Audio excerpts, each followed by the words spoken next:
Anybody in here have a baby? Like a real squishy little one? No? Who's got it? Can I hold your hand up? Yeah. I have, I'll tell you about I have one living baby, and they are cute and squishy and adorable and just the most wonderful for about 5 minutes. And then they're still cute. They're just running and screaming. And so I have this, we have an agency. We run ads on behalf of brands as one of my businesses. And one of the companies that we run ads for makes replica stuffed animals that look like your dog that passed away. So it's like, be so almost not creepy like a taxidermy, but like cute, but an exact replica. Like it looks just like your dog. And I thought, I have a daughter who passed away, I'll tell you about in just a second, and somebody gave me a pillow of my daughter. And it was like her face, like she's printed on the pillow. It's a pillow of her, and it's like one of my favorite things. I never would have chosen to buy this like for myself, but I thought, man, we could make these dolls. We could use the same supply chain and make dolls of babies, or even like, hey, you are a military family, and your mother or father is off in the military. You don't see them, so you can make a doll for the kid of their parents. Or you could do a similar thing for like grandparents whose grandkids don't visit them. And we attempted this, and it did not go well. When I tell you, it was legitimately terrifying. It's like sometimes you have a good idea and just your execution is so bad. And at the end of this, I'm gonna pull up on my computer. I'm gonna run back to my computer at the very end, and I'm gonna show you these dolls, and you're gonna be terrified. So anyhow, you have a very cute baby, and I will not attempt to make a doll that looks like her. As much as I do think if I could figure this out, it'd be a good business idea. So listen, hey. I saw you guys last year, and that was fun. And what's been up for me since then? I got a little 18-month-old dumpling named Isaac, and he's very sweet. And I'm well known in business. Like in the e-commerce industry, I'm one of the more well-known people because I was sort of accidentally the first e-commerce quote-unquote influencer. I started e-commerce back in 2005. I started one of the first e-commerce blogs in 2010. I was picked up and written about and put on as the educator for Forbes and Entrepreneur Magazine and Shopify and all these brands, kind of because I was the only voice. And so I've been doing this a long time. I'm really well known in business.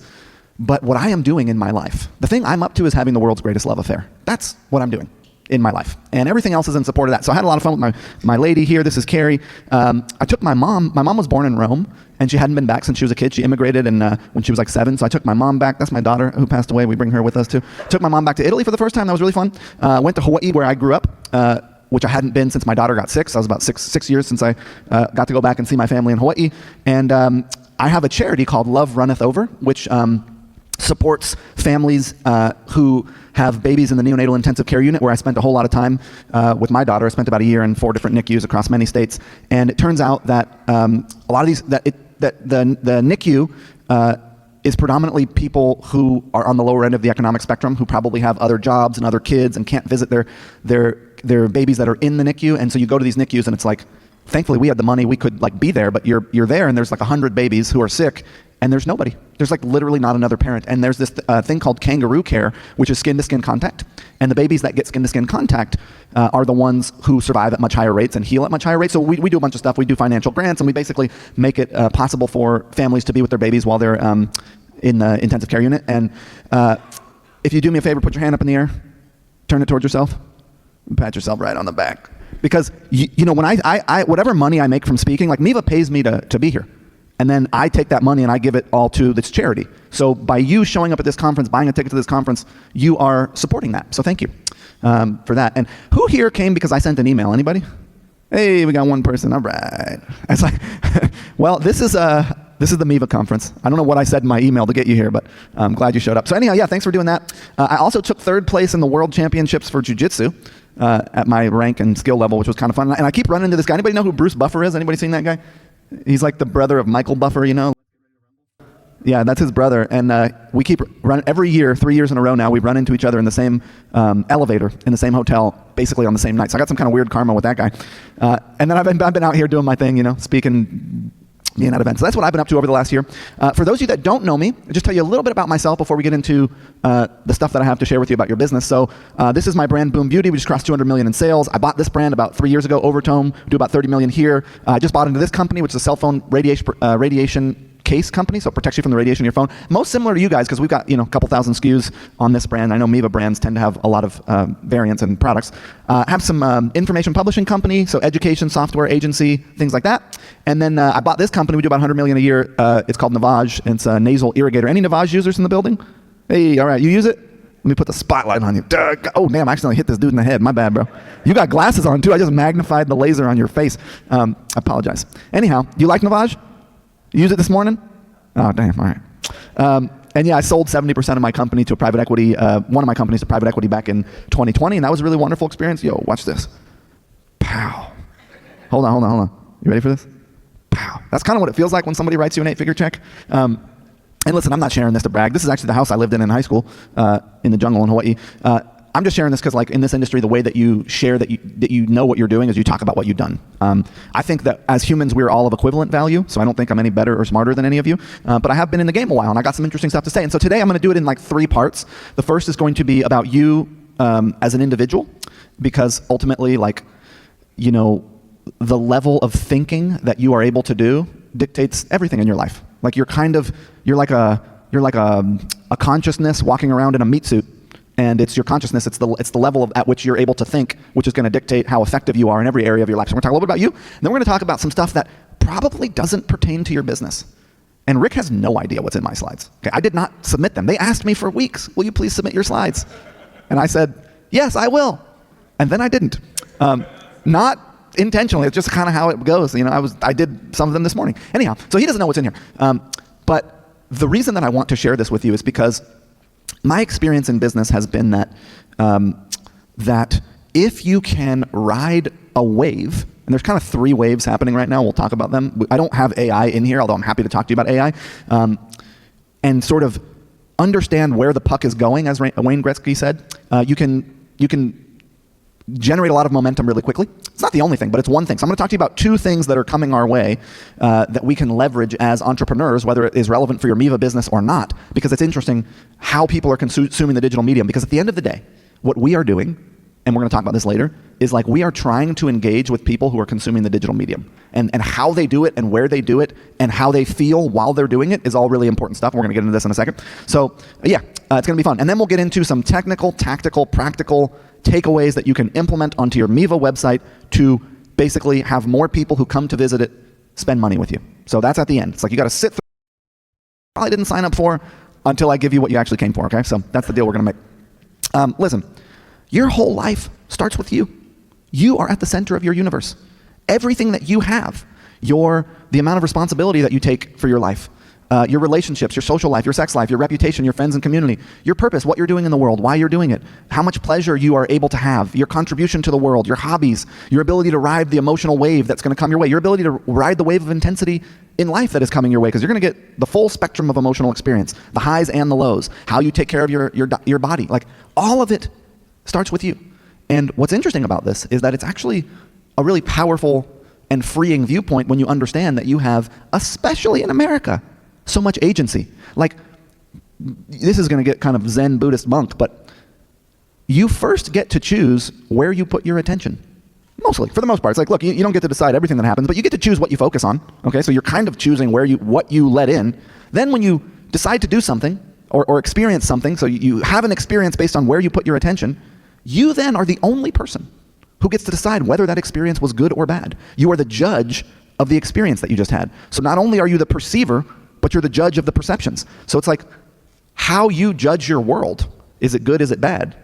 How you decide where you put your attention and what you do dictates everything in your life. So my point here is that you have a lot of power, and that everything that you want in your life, you can have. And we're going to talk about what those things are. So like, the question I have for you is like, what do you want out of life?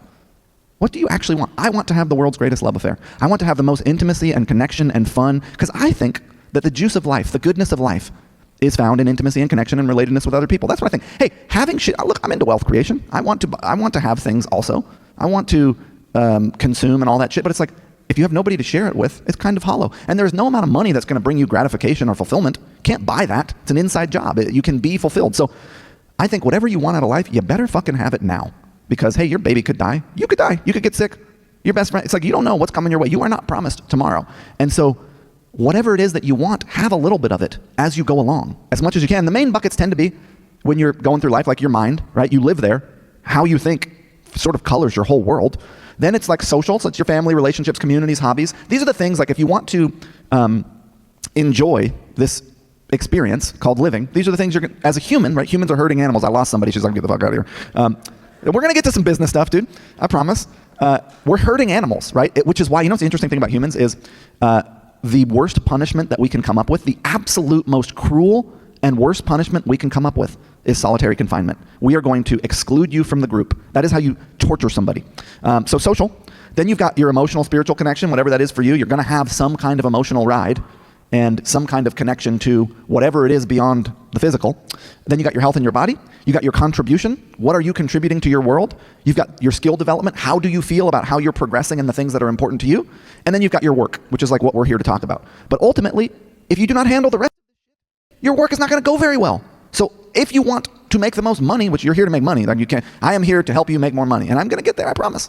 But first, you got to handle this stuff, okay? You got to have some kind of plan for all of these things. And what happens in business often, I've been doing this now 21 years, so I'll be 40 this year, so I'm not like on the older range of entrepreneurs, but I'm also not on the younger range. And from a time perspective, I've had a good amount of time in it because I started at 18 or 19, and I've been doing that ever since. I didn't go to college. I just did this. I have seen this so many times. I went through this a little bit. Burnout. Burnout happens pretty much to every entrepreneur at some point, because the interesting thing about there was a study done at Stanford, and they put brain measuring waves on entrepreneurs, and they had them look at their business logos. And then they put brain measuring waves on mothers, and they had them look at their babies. And the brain lights up in the same spot. So it's like you love your business. You actually love it like it is something you created, because it is. And so you focus on it at the exclusion of everything else in your world, and you think that that is the right strategy. And it's like there's going to be times where you have to do that, but that cannot be your only strategy, is my point. Okay, in business right now, it's crazy, dude. It's a tough time. And the question is, what are we going to do about it? And I think first we have to understand what are we actually doing, and then I'm going to get into what you should do, okay? So what are we doing? Well, you would say we're optimizing our businesses so that they generate more profit and perform better. And it's like, yes, that's one level. But there's a level deeper, and I think the level deeper is resource generation. I grew up poor. I grew up on a hippie commune in the Bay Area of California and in Hawaii. And one thing we had some cool, interesting ideas about how to get along with each other, but we certainly did not have money. And money is not the only resource you can generate, but it is the one we're here to talk about. So using that resource that you generate towards causes in the world that you find noble. And whatever that is, first is take care of yourself, then it's take care of your family and your community, and then it's whatever else in the world is important to you.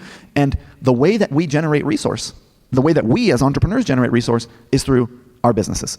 Either helping them succeed and getting a percentage or a salary from them, or selling them. Ultimately, there's this, I'm a private equity investor now, so I was first a builder and an entrepreneur. Now what I do is I buy companies. I still build them, but more often, I tried to build the stuffed animal one, that didn't work out.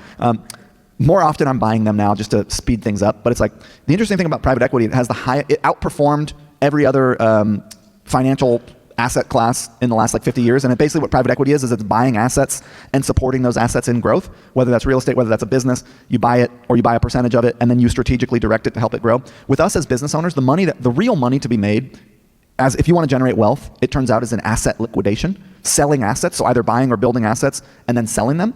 Cash flow from a business, cash flow from a job is not actually going to get you wealthy. It turns out, if you just look at how wealth is generated, that cash flow can be saved and used to purchase or invest in an asset. Like the baby boomers, my parents are immigrants who then became hippies. They didn't do this, but the baby boomer generation, they took the money from their 401ks, their jobs, they invested that in real estate asset. That asset appreciated over time. Now that is where all of their wealth comes from as a generation, right? It's like that was their asset. Our assets are businesses. So everything I'm going to share with you today is how do you create the most valuable business? That's what we're going to talk about, okay? So areas of focus in a business. This is it. There are only these things. Your team, which is going to be your people, and then your systems, processes, and operations. Actually, the most important thing. I used to be able to say, I've been an entrepreneur, CEO for 18 years. I got 180 employees across 5 companies a couple years ago. I have more employees, more companies now. And not a single person has ever quit because we couldn't overcome some conflict. There was some, they felt unhappy about pay. And I gave a whole speech about this, about how do you keep a team together and how do you navigate a group of folks over time. And then a week later, 5 people quit, and so I couldn't say that anymore. But it was from a company I bought, not a company I built. Companies I built, I still have been able to I can make this claim, which is, In business, it's actually, can you coalesce a group of people around a common goal and keep them together? Because the more effective, people are more effective. Like when you buy help for your business on day 1, it's way more effective on day 365. So if you can keep a group together long enough, coalesced around the same goal, that's actually how you succeed in business. You got to keep the group together. So that's number 1. Product, development, optimization, and launches. Your big rocks. Your big rocks is your merchandising calendar. It's like your Black Friday, Cyber Monday, Valentine's Day. It's the big static promotions that you do. Then your little rocks, which is your daily, weekly, monthly content. So that's like your email content that you send out, your Instagram lives that you do, your giveaways that you do, etc. And your micro offers. I'll send you guys these slides. Your micro offers is like 24-hour flash sale. Then it's your awareness generation. How are you, and this is what I'm talking about today, how are you getting people to know that you exist? I pioneered this concept in digital marketing of awareness, remarketing, and loyalty. I labeled those and put out the first course in the industry on how to market to those segments through paid advertising and content, and has now become like sort of standard practice. But when you have a funnel like that, awareness, getting people to know that you exist, if you don't do that well, nothing else matters. So how are you getting people to know that you exist? And then how are you optimizing, I'm just going to show you today, so that once they know you exist, they actually say yes and buy from you. And then it's your department level KPIs. So it's like, how many emails did we get? What was the open rate? How many people came to our website? What was the conversion rate? And then it was your business level KPIs, which is like, how much new customer revenue came in? How much repeat customer revenue came in? How many discounts did we did? How much money? This is the most important one for e-commerce businesses. By the way, quick little note about e-commerce businesses, because I buy and sell them. You've got sort of like a couple major buckets, right? You've got your general and administrative expenses, which is your G&A, which is like your team and your salary and other kinds of overhead. That's going to usually be 10 or 15% of your total revenue. So if you got $10 million in revenue, you're going to have $1.5 million in G&A. Then you've got your cost of goods, which is how much you spend on product, which is usually going to be 20 to 25% of your total revenue. So like, let's say you've got 10 million in revenue, you got $2.5 million on COGS. So now you got $4 million spent on out of the 10 million in revenue between G&A and COGS. The line item that, and there's a few other line items we'll get into, but the one that you really have to pay attention to, the line item, the only one that is truly variable is the marketing line item. So usually a brand that's doing, let's call it 10 million a year in revenue, cannot afford to spend more than 35% of its total revenue on marketing. So if you make 10 million, you spend more than 3.5 on marketing, you will go out of business. So the marketing line item is one that we're watching every week. I've got a KPI sheet that I can give you guys that you can set up an AI now to just produce based on your Miva data and whatever other, your bank account and whatever, Amazon, wherever you're selling. But your business level KPIs are very important to watch. So, okay, these are the areas of focus that if you want your business to go well, you have to continually optimize these areas. Now, what if you want to grow a business? Well, there's only 3 ways to do it. There's actually only 3 ways. I got thrown out of high school for hacking into the computer system. By the way, never pay your lookout in weed, okay? Because they're high, and they don't do the job of looking out. Yeah, I had this, this is recorded, but whatever. It's now statute of limitations. I was like 17, so I was the teacher's assistant in the office, and you scan in the attendance records, right? And in my school, they would, every period they would mark who was there, and then they'd pick up the paper and bring it to the office, and you'd scan it in, and the school would automatically call your home if you missed a class. I was 3rd period attendance monitor, and I could make that phone call disappear for a price. And so I did some of that. Anyhow, long story short, how did I get onto weed and lookouts? I don't know. But listen, you got 3 ways to grow a business, okay? Number 1, get new customers. More new customers. That will help you grow. Oh, the reason I said that is like I have to simplify things down for myself to understand them so that I can then do them. So all my stuff is just like basic, but it doesn't mean that it doesn't work. It's just simple. I'm not saying it's easy. It's not that hard, but I've had to simplify everything down so I can understand it and then go do it. So here's how you do it. Number 1, you get more new people. That's one way. So when I'm like, what am I going to focus on? I was like, well, how do I get more new people? Okay, that's one. Number 2, you get people to spend more while they are shopping. And I was trying to build a tool for Miva. It didn't work out. My company Zipify, we couldn't figure it out with Miva, but Miva has versions of this. A very sad truth about e-commerce is that when you sell a product to somebody, if 10 people buy from your store, 8 of them will never buy from you again. You will never, ever in the rest of your life see those 8 people. If you have a 40 or 50% repeat purchase rate, it's because 2 out of 10 people bought 3, 4, 5, 6, 7, 8 times. 8 out of 10 people are gone. Those are the stats across the board. So while someone is shopping, you got to make as much as you can. You got to offer them as many products as you can. You got to upsell and cross-sell and increase your average order value. We're going to talk about that in a minute.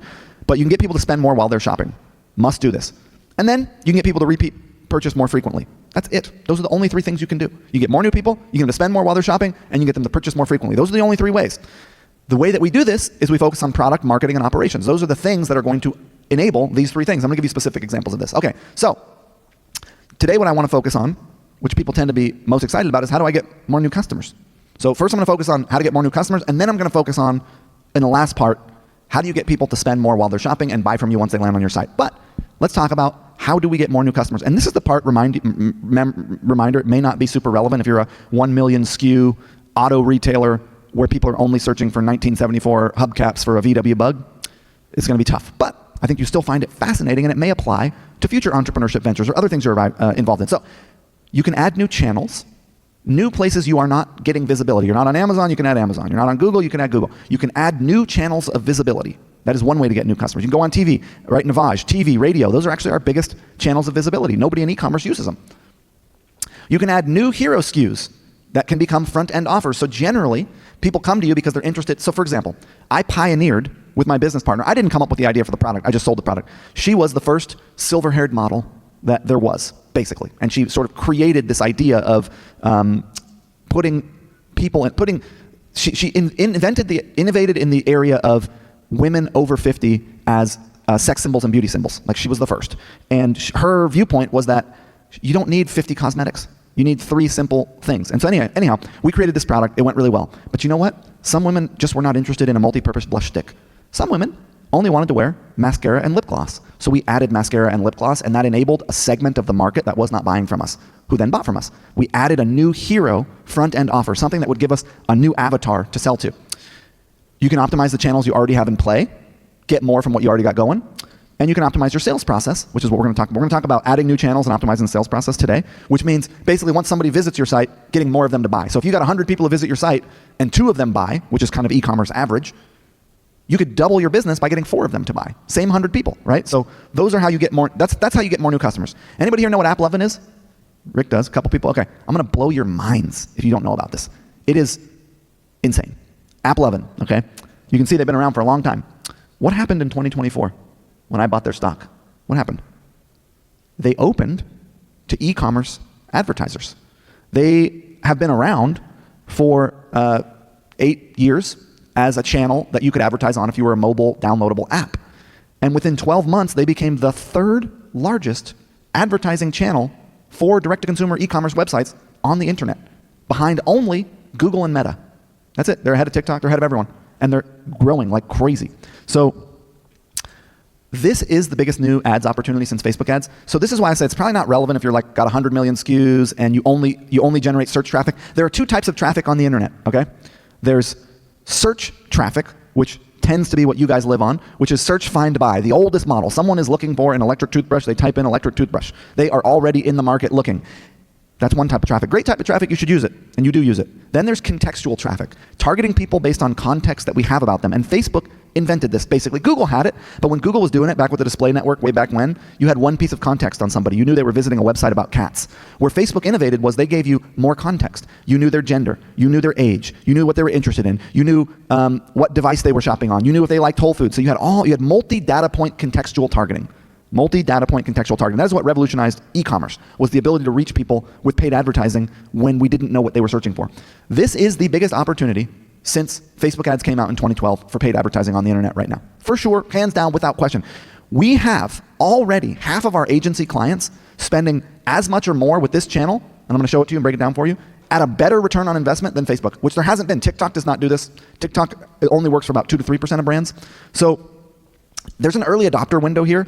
This is kind of the moment of like 2014, 15, 16 in Facebook. Like if you get on this in the next year, you're going to be ahead of everyone else. And what's interesting about this is, for example, if you sell skincare like I do, and you're advertising on Facebook, there's probably 400 other skincare advertisers between lotions and clinics.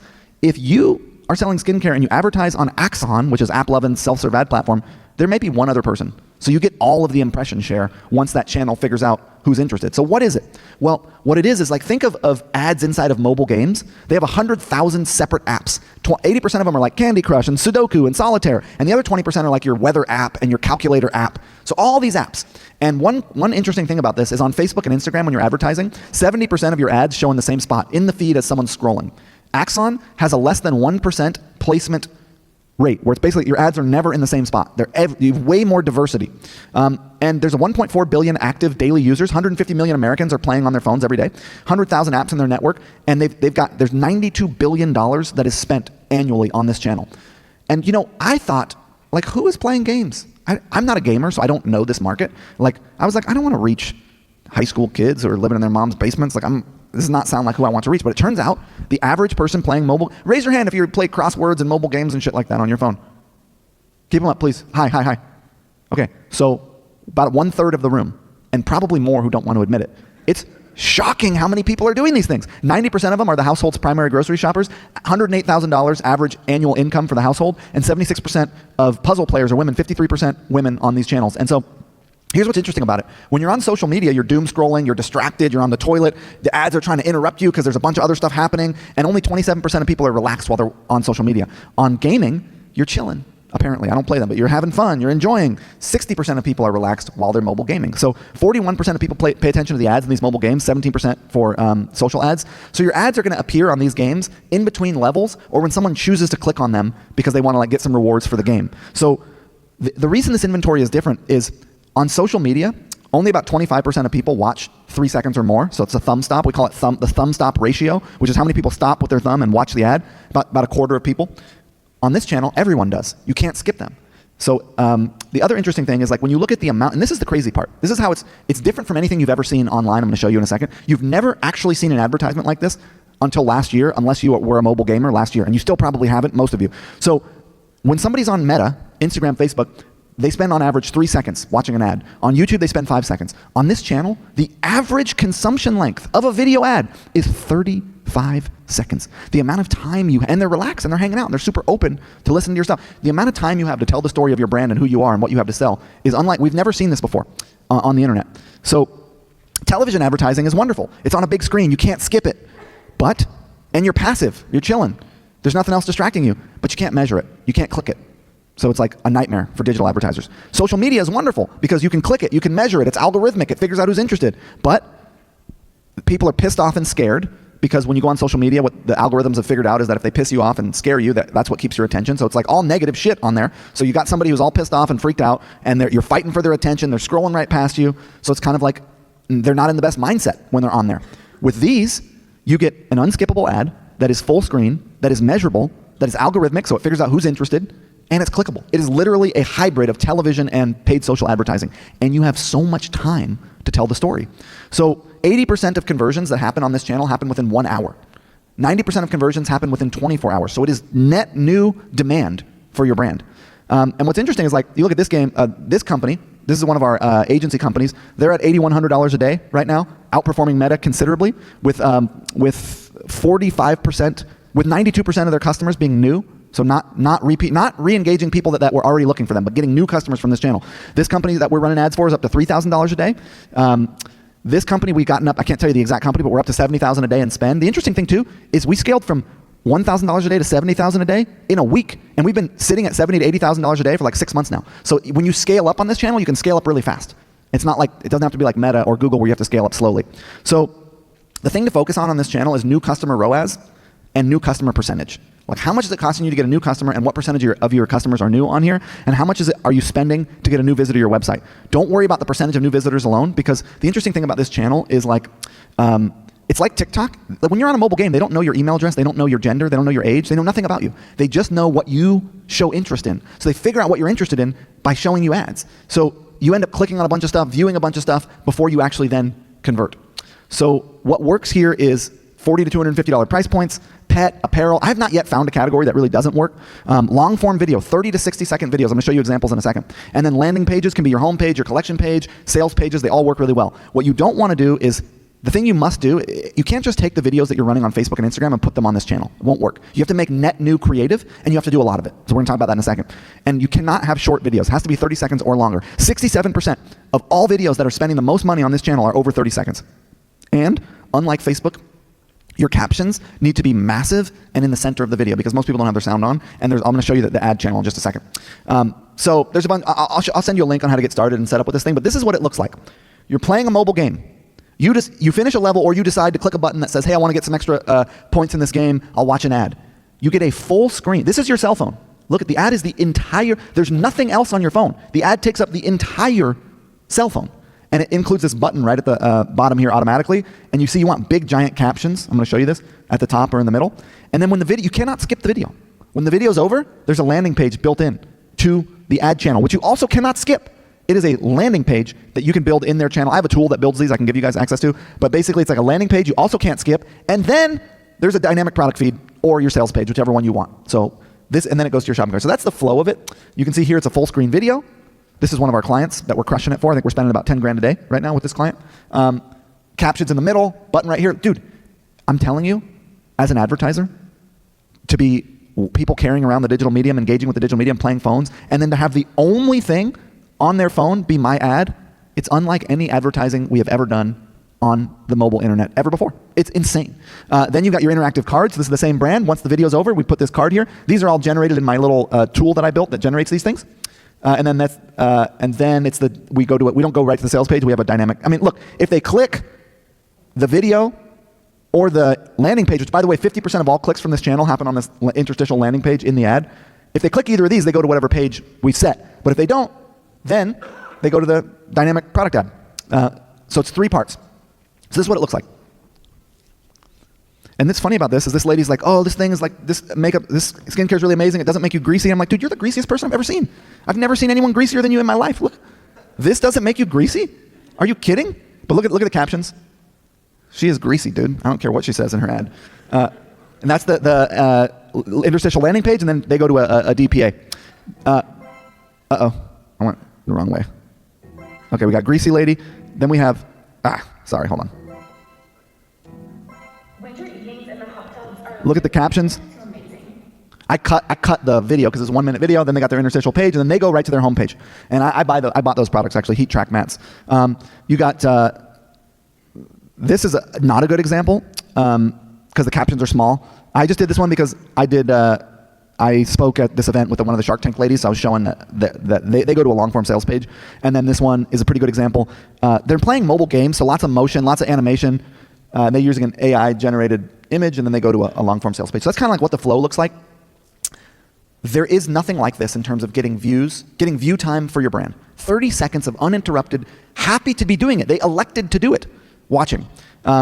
Each of these components I just talked about, but all 3 of them combine for 35 seconds of average engagement time. So you gotta use all 3.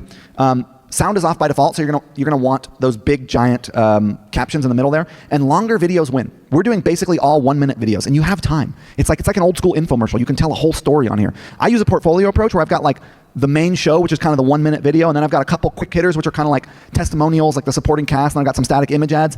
And the way this works is all your creative goes in one campaign, and then with all your end cards, and then your landing page, and then the algorithm figures out which creative and which end cards are going to work together the best. And basically, the more you feed it, the better it does, because it's like TikTok, and it figures out what they're interested in. The reason I know so much about this is these guys called me. So I created Shopify's e-commerce education training platform back in 2013. It was called Shopify E-commerce University.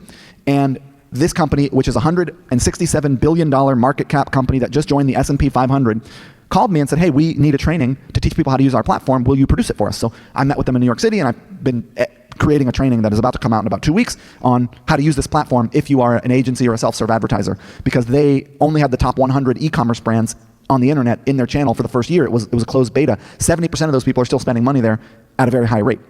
So then you got these little mini interactive pages, and you can do images, you can do GIFs. 50% of your total clicks are going to come from these things. So, I'll get back to the video formulas in a minute. These are sales video formulas, which I'll come back to. But some concepts that are built into my tool, and I'm kind of like, I think I lost this lady right here. Is this just not relevant to your business? Yeah, you're out here taking a nap, dude. No? Okay. Yeah, well, I think it can work for more people than you think, and I'll get into why in just a second. And then I'm gonna get into some stuff that if you're like 1,000, product e-commerce store that's based on search traffic, that's gonna be more relevant for you. But why am I even telling you about this? Because whether or not it's relevant for your business, you have to understand the trends in e-commerce, where people are spending your time, because something will come along where you'll be like, oh, I should use that mobile gaming advertising channel that is literally, within 12 months, the 3rd largest advertising channel for e-commerce brands on the freaking internet. It's insane. So you gotta know about these growth stories, whether you use them or not. So we use a lot of carousels in these end cards because you can do GIF animations. We do before and afters a lot in these end cards.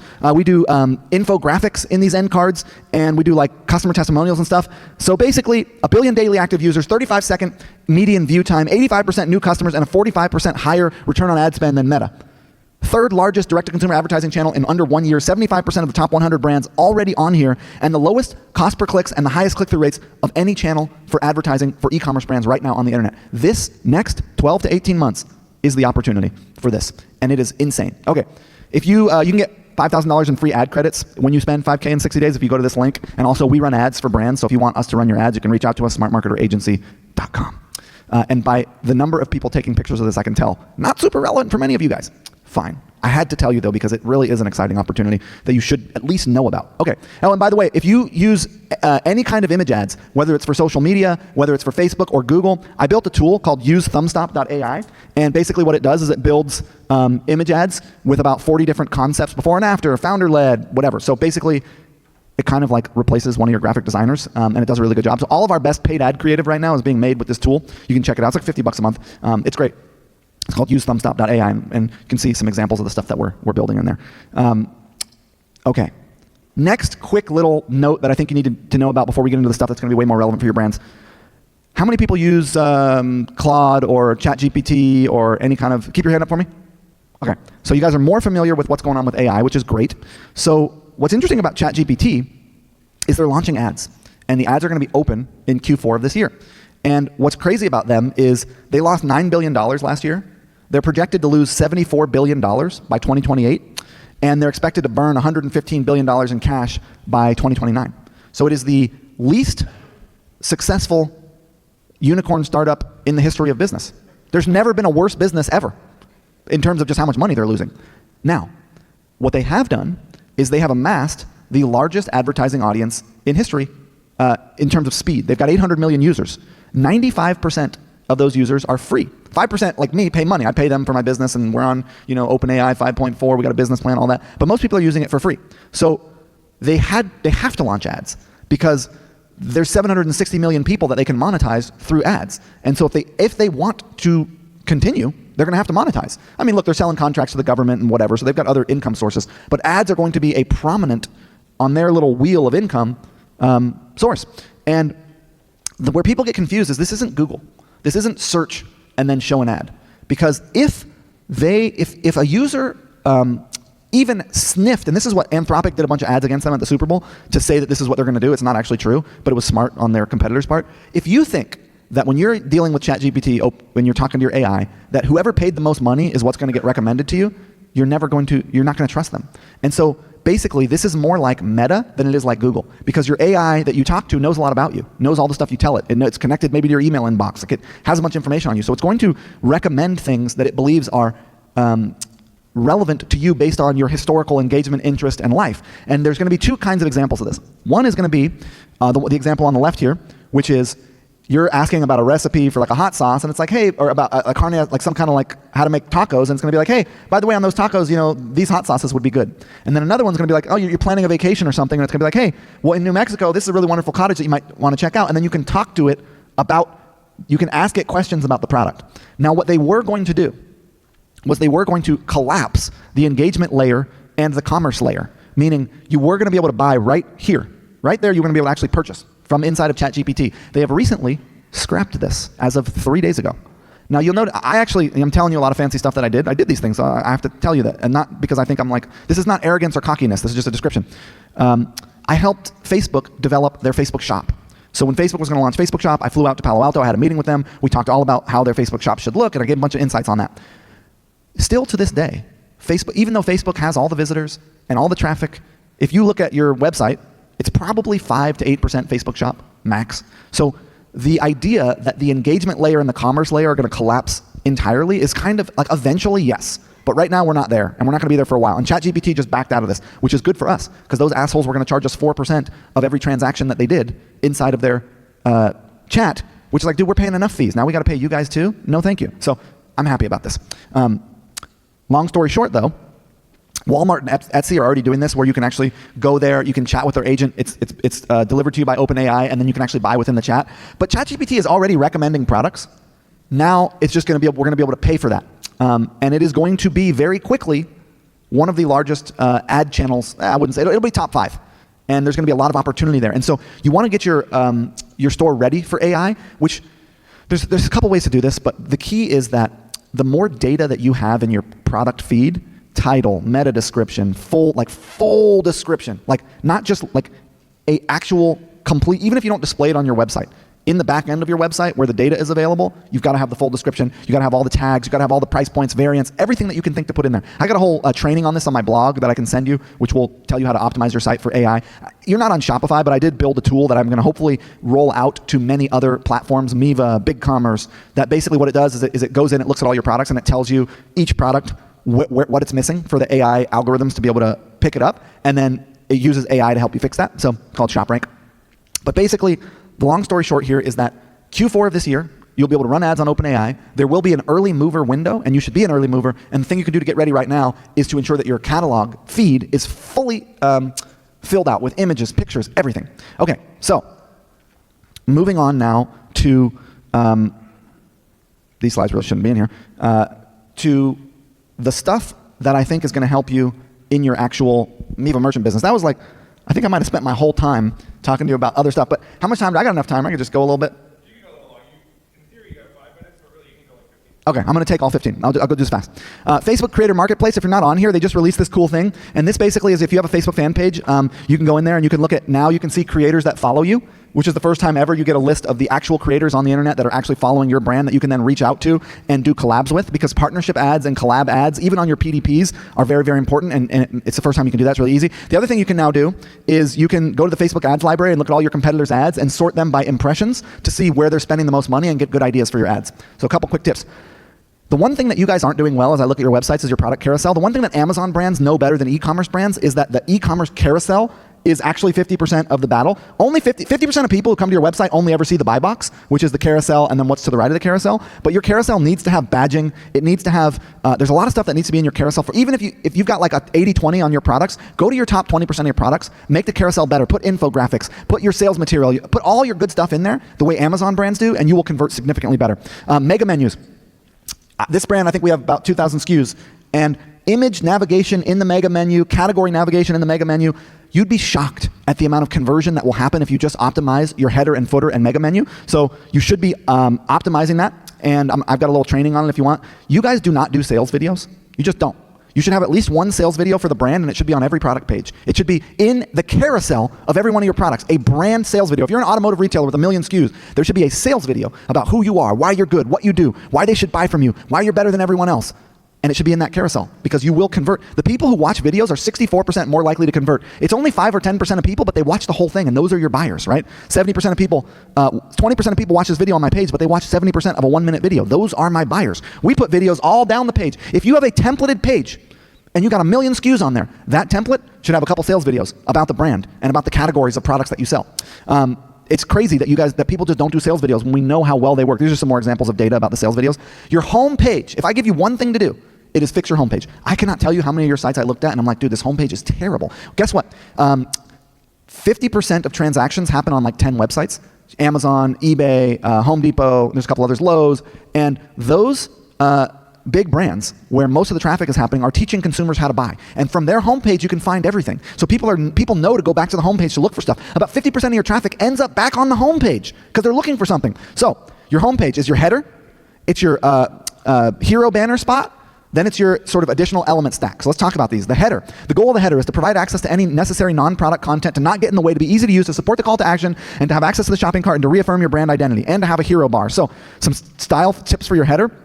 Keep it slender. Look at how slender these headers are. Most people's headers that I looked at took up 20% of the mobile pane. It should take up no more than 15% of the mobile phone. The header needs to be short, cannot be tall.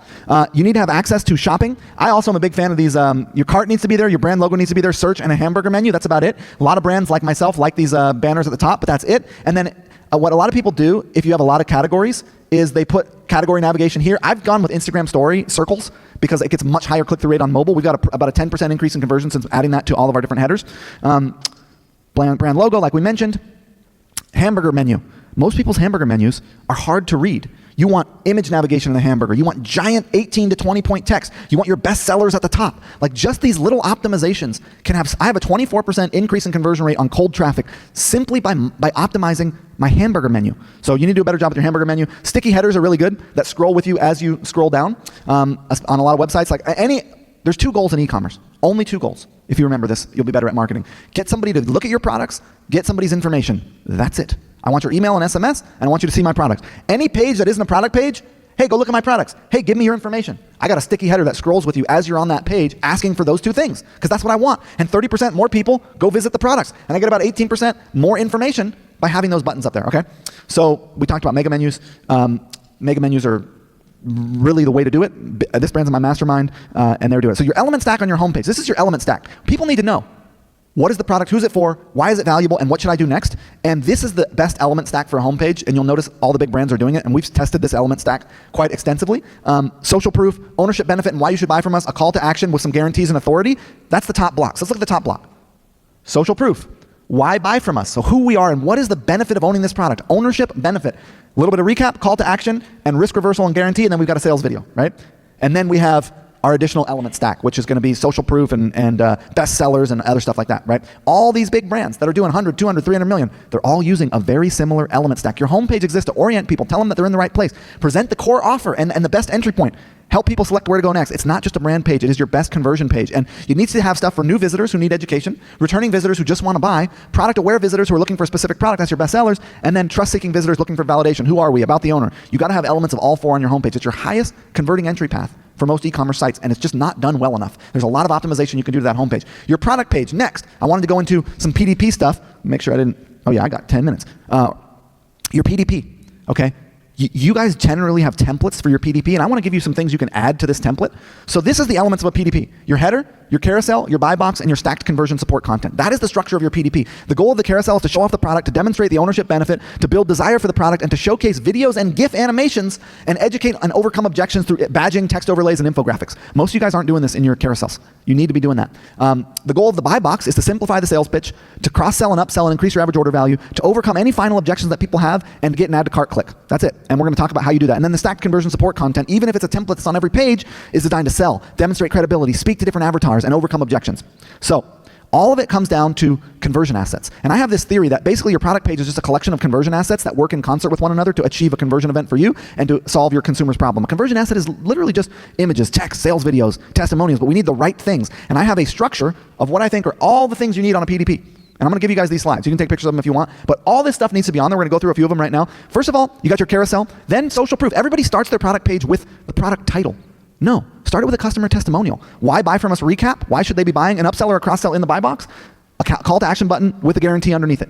And you can see an example here, right? We've got our USPs and image above it. We've got our guarantee. We've got our social proof. And we got badging on the images. You can't see all the elements there. Sticky add to cart on product pages is really important. Cross-sells, upsells, we talked about that. We tested a bunch of different variants of this across all our brands. We found that the sticky footer with the add to cart sticking to the bottom as you scroll was the best one. I'm only showing mobile because 80% of your traffic is going to be mobile. So that's the winner there.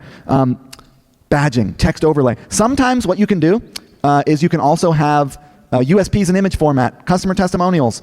You can also have the accordion tabs. Those work really well. So this one product page has sold $115 million of that product. So this layout performs really, really well. And then buy more, save more works really well too if you have the option. If you're not doing buy more, save more, that's like one of the best ways to do a cross-sell or upsell on the product page. And these are just examples of people confuse their product with their offer. Your offer is all the things that wrap the product, right? Your risk reversal guarantees, any free gifts you're giving with the purchase, the fact that it's not available anywhere else if it isn't, so on and so forth, right? Money back guarantees. You need to make an offer on your product page, not just display your product. And so I got some examples of offers that you can look at from our different pages. But your buy box is an extremely important thing to optimize. And the thing you have to answer in that that recap at the top of the buy box, because 50% of people will only see that buy box, is as a result of owning this product, you will get, feel, obtain, become, have. You got to recap the offer and you have to answer the ownership benefit. Why do I put a customer testimonial at the top? Well, we tested this 1,000,000 times over. We kept testing it and testing it, and every single time, the customer testimonial won the split test. So pick one that enthusiastically endorses your product, keep it short, have it be focused on your most frequent customer avatar. You want your buttons to be full width on mobile, go across the whole screen. Some other things under the add to cart button that you can do is you can do expected delivery date, you can do like when it's going to ship, you can do inventory or scarcity, like hey, you can have your payment variations, but under that add to cart button you need something.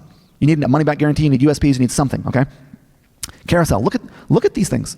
What's crazy about this is when you look at the heat maps, all the action is on the carousels. So your carousel has to be done better than it currently is. You will convert better. Upsells and cross sells in the buy box. So I started out selling wigs on the internet. This is me, 19 years old. I was America's #1 mullet wig retailer. That's my wife. She was 19 at the time as well. She's still to this day, when you go buy wigs on the internet, it's all of our pictures because we took some of the first pictures of the wigs. But look, this was a 60% conversion rate. In the add to cart, above the add to cart button, a variant that you can drop down that's relevant to all the products on the site. Cost me about 25 to 50 cents. I sold it for $4. USP is an image format. I'm still using a lot of this stuff today. So you can use pricing tiers. By the way, default to your most expensive variant. See about 10 to 30% more people buying that variant. Do that change today. Set your site up and have it default to whatever the most expensive variant is on the PDPs and watch your AOV go up. You can do upselling to a bundle. If you have bundles that you can say, hey, go get this product that's in a bundle. You can do, like that's what Amazon does. They do all the upsell to a bundle stuff. I like to put an image of the bundle when I do it. And then you can also cross-sell additional items that we talked about. You can upsell to recurring billing if you have that option. But the key here is that you are doing an upsell or cross-sell in the buy box and on the add to cart button. And then when you click add to cart, you can do a pop-up widget. This is the one that I built. But one thing about the pop-up widget is if you have up to 5 offers, you'll make more money. And the other thing is if you have basket builders, bundle them together. So we have basket builders, a product that's relevant to every other product on your website that is easy to manufacture and has a high profit margin. And then you bundle them together and you make that your first upsell, cross-sell when they click the add to cart button. And you sell the bundle of the basket builders together. Works extremely well. And then we got threshold-based discounting, right? Hey, add a little bit more to get the free shipping and stuff like that. Isolation effect on your add to cart buttons. This works. The color of your add to cart button should not be anywhere else on the website. Should be the only place you see it is on the button because it catches the eye. You see the yellow. You don't see the rest of these. So use the isolation effect on your CTAs. And then your call to action needs to be above the fold on desktop and ideally on mobile as well, unless you've got it sticky. Unique selling propositions in image format. We talked about those. And then we talked a little bit about carousels. We don't have to get into all the stuff about the carousels, but basically you got to have more than just products on white. You need to show it off in its intended environment. You need to show it being used. You need to have text overlay. You need to have badging. You need to have infographics. You need to have all that stuff in your carousels. And you need to be optimized. You can go through these slides and look at what elements you could add to your template, but basically I've got a formula for product pages that I think you should use into your Miva template that goes across all your SKUs, and I'm going to show it to you guys. You can read through. It's very easy to understand. These are just all the different elements that need to be visible on your product page and why, what they are, where you put them, how it works, what guarantees you can use, all this kind of stuff that's helpful. I want to show you something else though. So you guys get the idea. Optimize your product pages. Hooray, there's a whole bunch of stuff to do in that direction. It's all written down for you in here. I want to get to something else. So other thing, by the way, how many of you guys have a pop-up on your website? Pops up and says, hey, give us a discount. So we have that, and we started testing it because we were like, there's got to be a way to get more people to sign up. And we tested, hey, get a mystery discount. It used to be 10%. And what we found was we got 28% more people opting in for the mystery. Now, the mystery is just the 10%. Now, they didn't know that. But it's like, do you want a mystery discount? And then, dude, everyone on the internet stole this from me. This is now like the most common pop-up. Test this. Test your pop-ups to get more people opting in, considerably more. Partnership ads, we talked about those a second ago. This is what I wanted to get to. You have to do this. I didn't want to do this because I don't want to invite conflict into my world, but ultimately it just works so well, and you can do it in a way that isn't douchey. Us versus them marketing. So I have Navage. Neti-Pot is the most known nasal irrigator that exists, so we did this us versus them. Here's why we're better than Neti-Pot. Neti-Pot's kind of like the category. It's like Band-Aid or Q-Tip or Vaseline. It's like even if there's other Band-Aids, you still call them Band-Aids. So we do this us versus them marketing. We use it in our ads, right? Here's why we're better than others. Here's why we're better than the competition. And we have an us versus them section as our main ads. On our product pages, we have landing pages that are specific to us versus them. It works so freaking well. You must use us versus them marketing, and it's a kind of marketing that nobody is using that fits into every conversion asset that you have. Every sales video, every landing page, every PDP section, every ad, you could have this in there, and it's very effective, and not a lot of people are using it right now. And us versus them is just another flavor of before and after. It's a sort of similar idea. When you are merchandising, when you are running a sale event, send 3 times as many emails and 3 times as many SMSs as you think you should on the opening day and the closing day of that sale event, and double your ad spend. Email is broken. That's why they put in the promotions box, etc. It's like you get too many. You get about 300 a day. You're not reading them all. So the more you look, as long as you're sending content from time to time and you're being a good steward of your customer, when you run a sale event, if you just go ham, you will perform better because more people will see your stuff because most of your stuff's getting buried. So you have to do the more merchandising that you are able to do. And this is a bunch of different kinds of merchandising, which is like the best kind of merchandising you can do. If you're going to optimize your offers, you can do a free gift with purchase. There is nothing better in e-commerce than free gift with purchase. Second to free gift with purchase is threshold-based discounting. Buy more, save more. Gift with purchase and threshold discounting. There's a bunch of other ones you can do that are listed here, but those are going to convert the best across all of our clients. We talked about basket builders a second ago. Most people are not developing basket builders. If I leave you with 2 things, it's going to be value creation plans. I'm now private equity. I sit on the board of companies. What we do for them is we build value creation plans. And you should have one every 90 days. What the value creation plan is you come up with a list of things. Ideas of things that are not happening in the business yet. Things that you want to add to the business to grow them, okay? Blue sky ideas. And then you rank them on how long will they take? How much will they cost? How much value do we think they're going to add? You know, what is the KPIs we're going to use to track them? Okay, this is going to cost us $100,000. The KPI that we'll use to track is it's going to take away 25% of my work cycles because we're hiring somebody, and we'll know that it's done when 90 days from now I've been able to delegate all my stuff. It's going to be able to add this kind of value because I'm going to have free time, or whatever it is. It could be adding, switching agencies. And then every 90 days, every week when you're doing your weekly meeting, you go through the VCP and you say, hey, how's it going? What's going on? How are the KPIs? Like it's like having a board without having a board. I did a whole video on these. If you're interested, I can send it to you. But VCPs will hold you accountable to add value to your company every quarter. So it's like a quarterly board meeting that a private equity fund would do, but you do it for yourself. These are the things you need to do. Double down on paid. Add additional channels. Do more videos. Add more articles. I didn't get into advertorials, but they're very important. Spend more and optimize your funnel. That's number one. Optimize your paid advertising. Number two, add products and add channels. Expand your product line. Get into Amazon. Go on TV and retail. Get on Axon. Get on YouTube. Get on channels that you are not on. Add more products. More fish hooks in the sea. Get rid of the products that aren't selling.